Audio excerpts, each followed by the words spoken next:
Okay, we're recording. I haven't got a name for the show. My name is Joe Morgan, and I'm thought it would be a good idea to do a show about comedy, especially with a local spin on it. And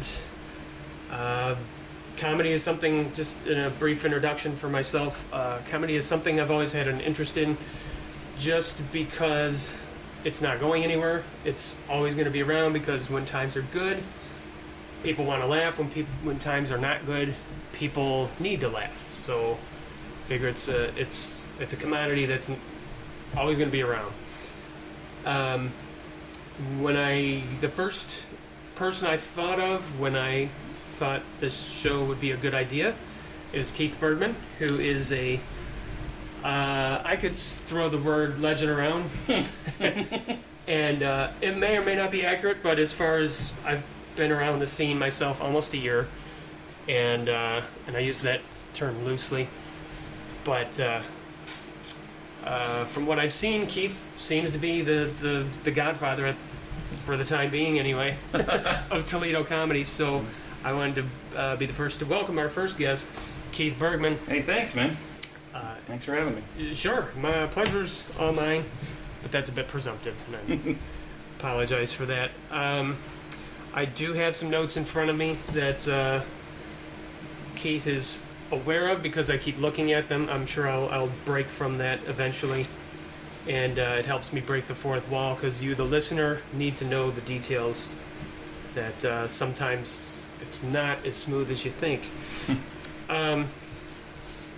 So to get started, what turned the trigger? What pulled the trigger for you to say, yeah, comedy? I want to do that.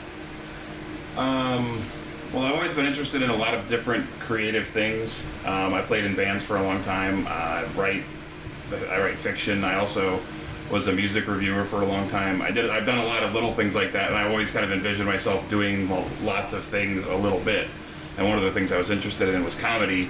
I tried it way back in the day, dabbled in it a little bit, but the older I got and the more I was winding down from doing band stuff, the more I just kind of decided I wanted to do. I liked all the things about being in a band. I liked performing, I liked touring, I liked going out and interacting with other creative people, but just some of the stuff, just like physically carrying all the gear around and dealing with other people, like dealing with, I didn't really like the democracy aspect of being in a band, having to argue over what to do or what to, the writing and stuff like that. So, the chance came up, there was an open mic popped up at an old coffee shop that has since closed, and it was literally around the corner from my house about 6 years ago, and I said, okay, if I don't do this now, I'm never going to do it. And I went for it, and I pretty quickly got immersed in it, and a lot of the other stuff I was doing fell by the wayside as it became more of my main thing. Gotcha. Okay. Let's see, you kind of answered my next question. Boy, I wrote a lot of similar questions, which is always good. I guess it was quite the brainstorm moment. So 6 years, in the 6 years, how would you say the Toledo comedy scene has changed since you started? It's evolved a lot. There didn't used to really be one because there wasn't really a lot of stage time to be had. Mm-hmm. Back in the old days, quote unquote, I mean, that's a different time for everybody, but depending on your perspective. But when I first started going to comedy shows, there was the old Connections Comedy Club on the south side. And there really wasn't anything else. People would have to drive long distances to go to open mics. They would have to go at a music open mics and ask if they could do a 10-minute comedy set or something. Mm-hmm. And Connections had 3 open mic spots on their Wednesday night show, and you had to call in Monday and the first 3 callers got a spot. So every Monday at noon, it was like trying to win tickets to a concert on the radio. You're calling and getting a busy signal and calling back. And from that to the way it is now, where there's stage time, we have the Funny Bone, which is a big corporate club. We have independent shows starting to happen. It's still not great as far as like volume of stage time, but a lot of people around here took advantage of the fact that we're very centrally located. Right. So there's a lot of the comedians that have been out going at it for the last 4, 5, 6 years who are well known in Cleveland and Detroit and Cincinnati and Columbus, Indianapolis, because a lot of us have just had to drive those distances just to get stage time. So I think we don't have as many comics as some cities, but we don't have as much stage time. But I think the people that are here stick with it. They get more into it. They're more intensely into it, and they get good quicker because they have to work harder to get the stage time. You know, I mean, even just to drive to Ann Arbor, you know, you're a 45-minute drive to go do 5 minutes of time, and you know, but we've literally done carpools where we drive 3 hours, each do 5 minutes, and then drive 3 hours home, and then everybody goes to work the next day. So there's not as much of the. I mean, there's definitely some casual. I mean, it's like anything else. There's people who are just, it's a hobby, it's very casual. Then there's people who are in it and career-minded. There's people who just want to really push themselves and see how good they can get at it and how much they can write. And I think it's at a pretty healthy place right now, but I still think there could definitely be more opportunities for people to get up and work on their stuff. Sure. And to follow up on that, what you were saying about the Toledo benefiting from the proximity of different places, it seems to work both ways too. From what I've seen, that comics in Toledo have that much more accessibility getting around. Like you had said, there's a lot of places that are worth driving 2-3 hours to, college towns, major cities that seem to help not only the venues in town, but also the comics that somebody would go and see at an open mic are going to be that much more seasoned because they're able to get around that much more and that much more frequently. From what I've seen. Yeah, I mean, there's rooms like Max Bar in Lansing is one where it's almost 2 hours drive, but it's such a good open mic. I mean, it's a Monday night show, and they have cultivated it over the years where it's not strictly an open mic because they book it, but it's also, and they're pretty attentive to, like, you know, who gets on the show and the quality of the show, but it's evolved from being just another hit or miss open mic night with just the comics hanging around to where they've got a dedicated audience that comes out every week, to the point where, like, the bar had to buy more chairs. And that's, you know, and it's a great room to workshop stuff because they're comedy fans, they're regulars, and they've probably seen your act before if you've been there before. And if something doesn't work, they'll let you know. But if it works there, then you know you can take that to a club or take it somewhere else. It's a really good place to get solid, like, constructive feedback on your material. Mm-hmm. So it's definitely worth taking the night and being tired the next day to go to a room like that. Right. Now, you had mentioned going back to work the next day. It made me curious. What was there a particular? With your background in music, was there a particular day job that you had that kind of drove you to creativity that you just kind of put up with, or were you doing different kinds of day jobs all along the way?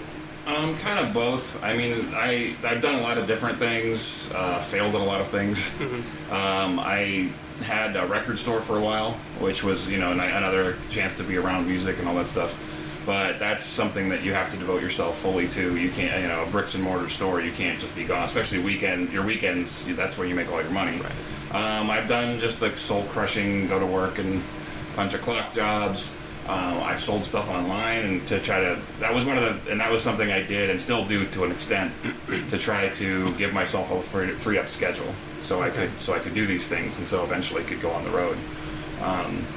I always tried to just kind of make my way so that whatever job I have supports the thing I'm doing at the time. Like, I've never really had a career aspect of, you know, like a job turning into a career or the idea of working for the same company for 30 years or whatever. And I think, for me having that mindset, I came along at the right time in history because now 9-to-5 jobs are pretty much becoming a thing of the past and everybody's kind of hustling and just doing what they want to do, but also, you know, filling in the gaps with temp jobs or shift work or whatever else. You know, the idea of going to some place out of college and then working there till you die is, you know, kind of outdated. So it sort of fit what I'm doing. You know, as things have evolved in my life, you know, I've just kind of done whatever, but I've also tried to tailor that around, you know, having a flexible schedule. And I've had the luxury too, like, you know, I'm married and my wife has health insurance, so I didn't have to go get some kind of a job just to get good benefits or whatever. So I've had a little bit of help there.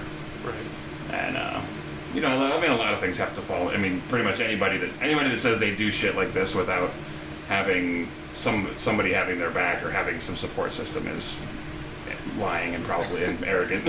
Because, I mean, a lot of things have to come together for you to be able to do the things you do, and but I've always kind of tried to structure my life so that it's easier to pursue those creative things. And to that point, would you say, because I see this as kind of a common trait among the comics I've been around, and myself included, that in high school when they have those things, those questionnaires where, you know, where do you see yourself, or what do you, what is it you think you want to do? Did you have an answer? Because I did not. Actually, in high school, I thought I had it all figured out. I was a big computer nerd, and I thought I was going to design and make video games or something like that, or be a computer programmer.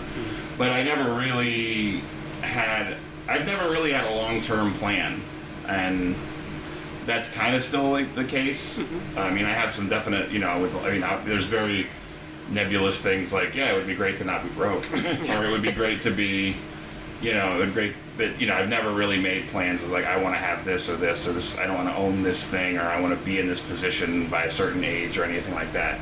And I think that's helped because, you know, what I've found that I enjoy doing has evolved and changed over the years too. So it's been nice to be flexible and be able to kind of pivot and do other things as you get older and you know, your tastes change or whatever.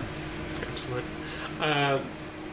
My next question I'm dying to know the answer to, and I'm willing to bet that it's probably tricky to pinpoint one. So if there's more, if there's a tie, I'd be happy to hear.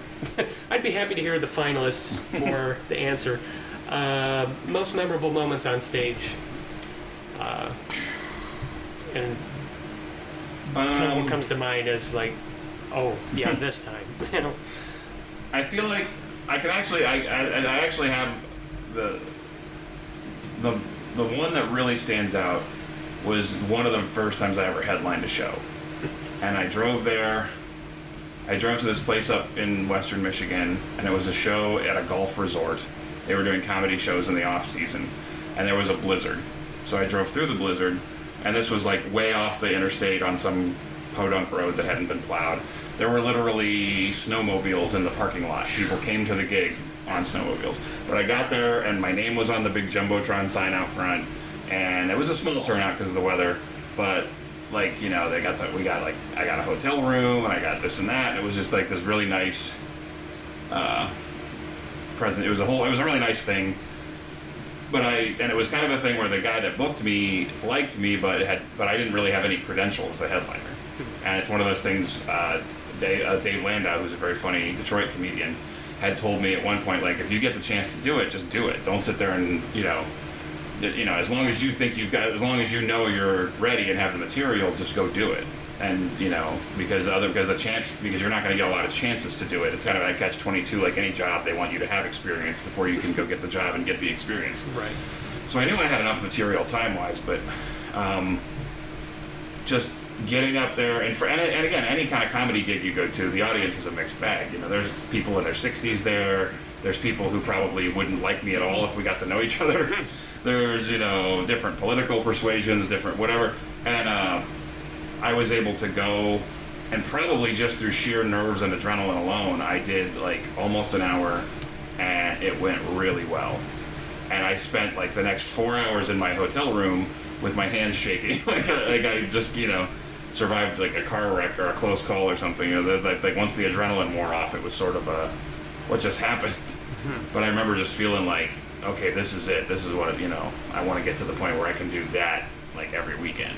And you know, and I still headline infrequently enough that when I do, I feel like I get that kind of you know, if as long as things are, I mean, when it's a good show. But I'd say that was probably the really big moment where I was like, okay, the work I've been putting in and the effort I've been putting into this, it's actually turning into something, you know. And that was really memorable. Like, it really stuck out. And there's a ton of crappy shows too, but that sticks out as a good memory. So and you'd say that was the memorable because that was where you thought, yes, I'm on the right track. Yes, this is have. I just felt like I knew what I was doing, like I wasn't, because I think there's always that sense when you're doing any kind of creative thing or anything that you're not.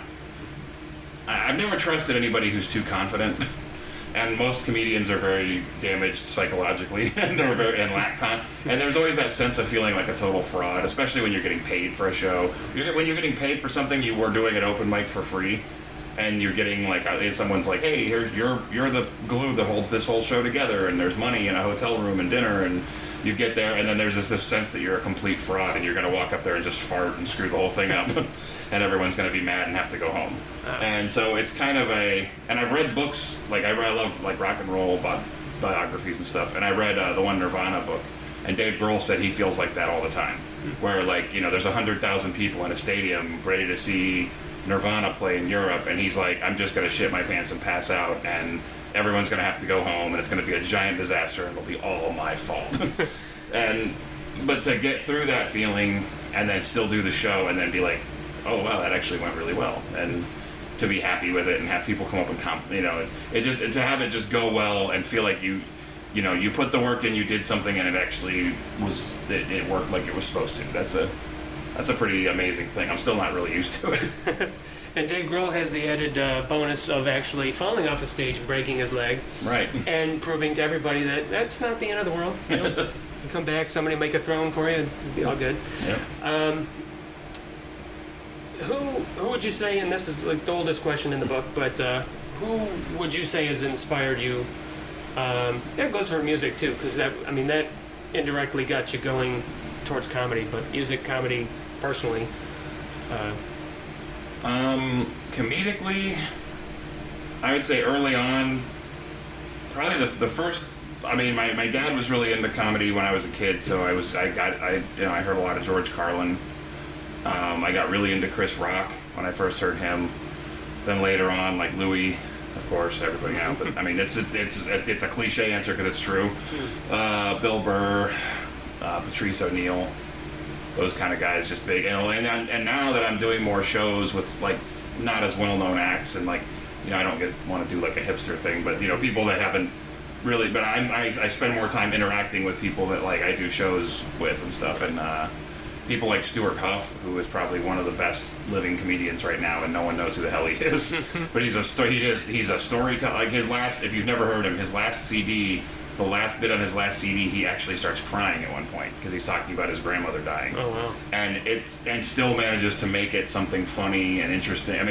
He's much more of a storyteller than a straight up like joke guy, but he's still hilarious, and it's just an amazing that CD is just an hour of your life that will take you on a trip. It's so amazing. But people, getting to interact with people like that and realize like, okay, these I'm being influenced now by people that I actually get a chance to work with and like hang out with, and that's an amazing side benefit of doing this. Like, cool. You get you're around a lot of creative people, getting to meet and just work with people that you respect and find and can take inspiration from. But those are the big names I mentioned are probably the big ones that as far as like when I first. Like I want to, then you go. I think everybody goes through a phase where they try too hard to sound like somebody, sure. Or just realize that they're doing it. And I definitely went through a Louis. I went through a Louis phase. I went through a Kyle Kinane phase where, like, why do I sound so gravelly all the time? Oh wait, I'm ripping that guy off. Now you had mentioned very recently, in fact, so recently that it was very convenient to the show, because it's something I've always wondered about. Anytime I think about comedy as a career, you had mentioned recently that it wasn't long ago where you decided to make comedy, just make the decision to make that your full-time job, and I have wondered deeply. What that's got to be a daunting decision, or at least a daunting process to make that decision. I'm curious what goes into that decision. Where is it? Mostly getting to the point where you can't work another job because your time is too chopped up and your schedule is too messed up. Like this is probably the first year of my comedy experience where I couldn't probably work a day job if I wanted to. Like my September, I'm in California for 10 days. I'm in the Deep South for 11 days. there's every weekend I'm out of town. I mean, I would be the worst person. I mean, you know, if I went and tried to get a job somewhere, they would fire me because I would be the worst person to try to schedule. Right.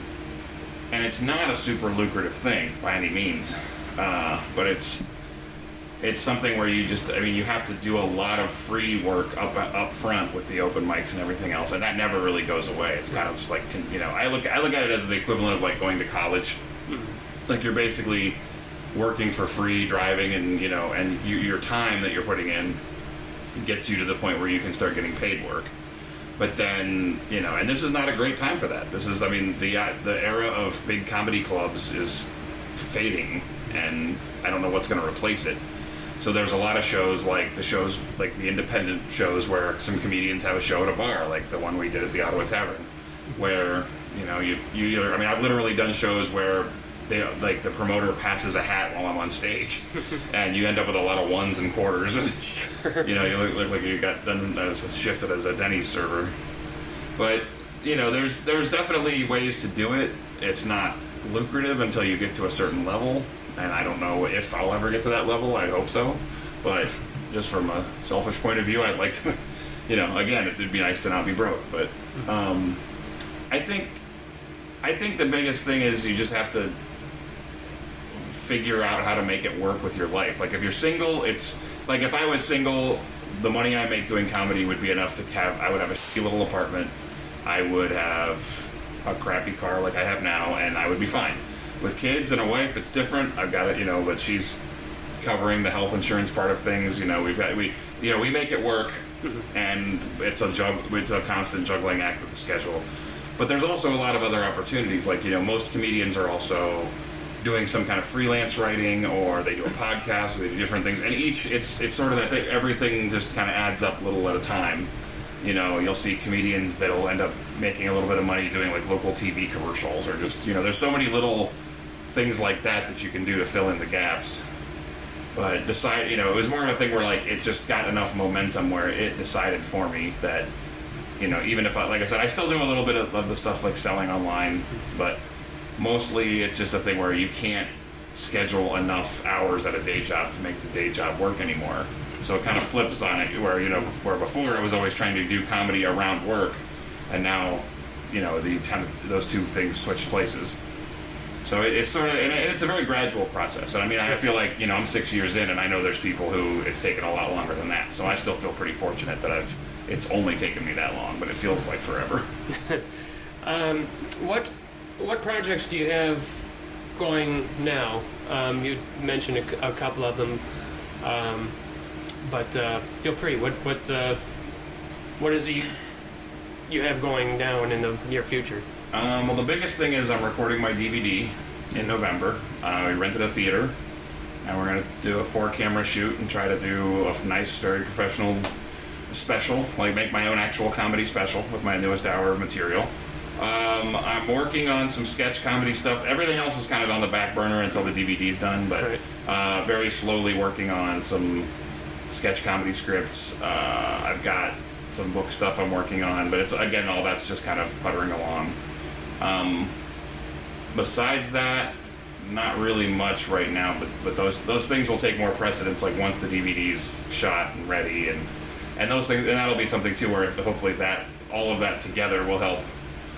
You know, like if people notice the DVD, then I'll have a little more opportunity to work on sketch stuff, or, you know, then those things will all sort of help each other along. Cool. Now, say hypothetically, there were people listening on a radio station, say 106.1 WAKT.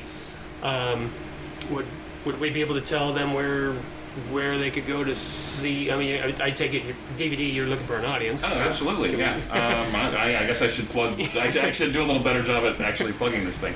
It's going to be filmed on Thanksgiving Eve, which is November 23rd, at Maumee Indoor Theater. Tickets will be on sale from August 1st on up until they're gone, or hopefully if we sell it out. And there will be a link at keithbergman.com. The show is actually a benefit show for Toledo School for the Arts too. Oh, outstanding. So the tickets are $20, which if it was just me, that seems a little, but the net proceeds go to Toledo School for the Arts. So we're hoping to raise a bunch of money for them, fill the place up, and have a good audience for the show. But it's 8 o'clock on November 23rd. and the tickets are at heathbergman.com. Okay, and I gotta hand it to you. That's probably, I can't think of a better night for a comedy show, because I mean, it's, you know, being in bands and such, that is the bar night. Right. I'm hoping that, my hope is that everybody that I want to present it to people as like this can be stop one of your night out, you know, right. Your big bar. And we're actually going to try to do some kind of after party somewhere, whether at the Ottawa Tavern or somewhere else. That's still in the works, but there'll be some kind of after party where you can like get in free with your ticket from the show, and we'll have the comics hanging out and have some bands play and stuff like that. And you had mentioned Ottawa Tavern kind of in passing. I know that didn't just show up. That's kind of your baby right now, isn't it? Yeah, we do a Tuesday night open mic there. It's like a booked open mic, but it's a basically just a chance to get more stage time in Toledo, because like I said, there's never enough. So I knew the owners are the people behind Innovation Concerts, who book a lot of shows at Frankie's and Headliners, and they book a lot of the local music shows, and they basically needed something to bring more people in, because they just bought that bar and it's kind of sitting dormant for a while. So it helped, sort of a blank slate. We could do whatever we wanted there, and so it's been going pretty well. They've been very supportive of that, and the comedy scene has been supportive of it. And we're getting people who are just coming out to enjoy the show, who aren't comedy. They're not necessarily performers. They're just fans, and they're coming out to see comedy and have a night out. And it's a fun thing. It's just a kind of a chill, low pressure place to work on material, and gives me something to do during the week. Because a lot of times most gigs are weekend gigs, so it kind of gives me a chance to hone new stuff during the week, and gives me a chance to interact. It's sort of a keeping my hand in and making sure I'm aware of who's in town and who's coming up, and also gives me a place like the show we just recently did, that show with Laura Sanders from New Orleans, and it gives me a chance. She's helped me out with things and has helped me with contacts, and then I can help her with a show when she's on the road. So I'm hoping to do more book shows there with like touring headliners and things like that, and make it a good destination for comedy as well as music.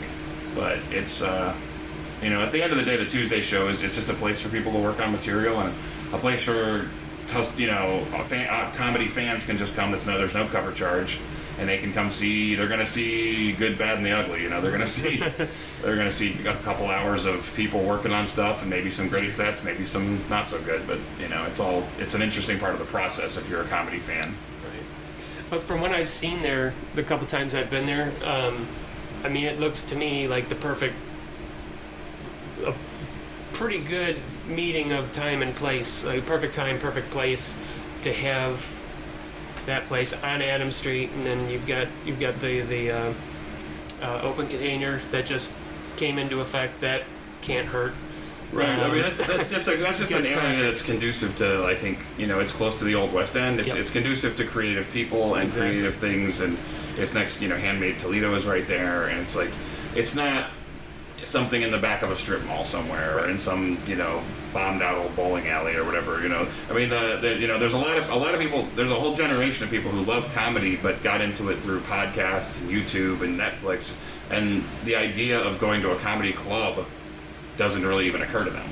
So there's got to be a way to get in touch with those people, and let them see that there is a comedy scene that they may not know about, and I think a show like that is the best way to do that without, I think there's always going to be a place for comedy clubs and stuff. I don't want to sound like I'm dogging that too much, but, and as a performer, it's nice to go somewhere and have like a whole weekend of shows booked or whatever, and have the whole trappings with the hotel and all that stuff. But it's also, there's got to be there's a place for things like the Ottawa Tavern too, where you can that's where comedy's born, really. And so if somebody, I think almost every week we've done the show, we've had somebody that it's either their very first time on stage or one of the first times, and they're bringing their brand new stuff like that. That might be where somebody gets launched into a whole new thing, or just, even if it's just a thing that's fulfilling creatively for them, whether it becomes a career or not, it's something that adds to their life, and it's something that's not really what comedy clubs are for or all about, but that's what we can be about, and then we can. And then people who kind of move up from there can go on to the other things. Excellent. If not the last questions, certainly one of the last questions. If anybody listening thinking about trying comedy, what would you tell them as like, if you could think of one tip, like, well, make sure you think of this, or just do this, or what would you advise, if anything? Don't put your first set that you ever do on YouTube. And I say that from the heart because I did that, and it was up there for like 3 years, and it haunted me. Because I think the biggest thing is to know, and it ties into that, is to just know that it's a process. And I've seen so many people do 3 open mics, and then they're like, well, I want to go work a club, or I want to go on the road, and it's like, you gotta, it's one, each open mic is just one footstep. It's not, each time you get on stage is one footstep. It's not, like 1 5-minute set at the Ottawa Tavern or Suck It Hookah is not going to change your life. But 100 sets are, then you're starting to make it's like a whole thing of, the journey of 1,000 miles starts with 1 step. When you've made 100 steps, then you're on your way. You're getting somewhere. But it's all just part of it's one giant process that takes a lot of doing. It's not something where you can just, you don't do a certain amount of open mics and level up like a video game. Right. It's, you have to just go, the biggest thing is just to go do it. Because so many people talk about it and get nervous and don't they take years to get the nerve up to do it, or they never do it. And just go fail a lot. That's what you got, go bomb, and then get comfortable in your own skin after completely eating it on stage, and then go back and do it again the week later. And the biggest thing is the showing up. You got to just show up and perform and keep at it, and not let a bad show or a bad night or even a bad run of shows, and it's easy to say. It's hard to do when you're feeling that sense of failure. It's hard to really internalize that idea and keep at it. But just persistence is the biggest thing. And what from your perspective would you consider to be the future of, or let me try that again. From your perspective, how does the future of comedy look to you in Toledo? I think it looks good, man. I mean, I could see another club opening up. I could see shows like this one at the Ottawa Tavern, with more independent shows happening. I mean, I look at Cleveland as an example. There's 2 full-time comedy clubs. There's comedy at 2 different casinos in the area. There's open mics, I think, every single day of the week. You can hit at least 1 open mic in Cleveland. There's independent shows. There's comedians out there who are getting on television, getting on Comedy Central, and putting on. There's 2 comedy festivals every year in Cleveland. And Cleveland, I mean, it's bigger than us, right, but it's not. It's the same kind of town. Mm-hmm. And I think that as long as there are people willing to support it, as long as there's businesses willing to take a chance, and as long as there's creative people that are willing to support each other and come out and be part of a scene, that's going to just keep getting momentum. And I think the biggest downfall where like a club, where like the last comedy club we had that failed, I think they didn't tap into that scene enough, and it was sort of a thing where they tried to exist independently of the comedy scene, and they don't really need the open micers, quote unquote, but it would be kind of like having an art gallery and not knowing who any of the local painters are. Right. You've got to have your roots in a local scene. It's got to be an organic thing, and right. I think that's where the independent shows thrive, and I think I think someone will figure that out at some point, and I think we'll have, because it's good to have a system where you can work your way up, where you can come in, you can do open mics, you can do bar shows, indie shows, and then you can start like hosting at an actual club, and then you start getting out to other places, and there's a way to work your way up and different steps you can take. And I think we'll get there. I mean, Toledo's always a little, we're not big enough to have a giant scene or whatever, but I think the people that are here are doing fine, and there's always new people coming up who are funny and talented and driven to go get on stage and perform, and I think that's always going to be the case. No matter, it'll come and go. Stage time will come and go, businesses will come and go, but that drive to entertain and perform and have something to say is always going to be there. Good. Well, one last thing, because frankly you've earned it. I'll let you go ahead and plug your show one more time. All right. Well, the taping, the DVD, the hour special we're doing, it's called The Goldfish, and it's going to be recorded on November 23rd, which is Wednesday, Thanksgiving Eve. 8 o'clock show, Mommy Indoor Theater. Tickets go on sale August 1st at keithbergman.com. Then also 8 o'clock every Tuesday, the Ottawa Tavern. And if you want to ever do comedy, if you're listening to this and you think you want to give it a try, the Comedy Tuesday Facebook page. Just look that up, like the page, send me a message through that page. And, like I said, we book the shows out about the middle of each month. We book the next month's time slots. And anybody, literally anyone's welcome. So. Cool. Keith Bergman, inaugural guest of the show with no name. Thank you very much. My pleasure. Thanks, for man. being here. That was a handshake, by the way. Radio didn't translate. I shook the man's hand, so that was pretty awesome. Thanks for listening. Please hope you have a show to tune into next time. And that's that. Thanks.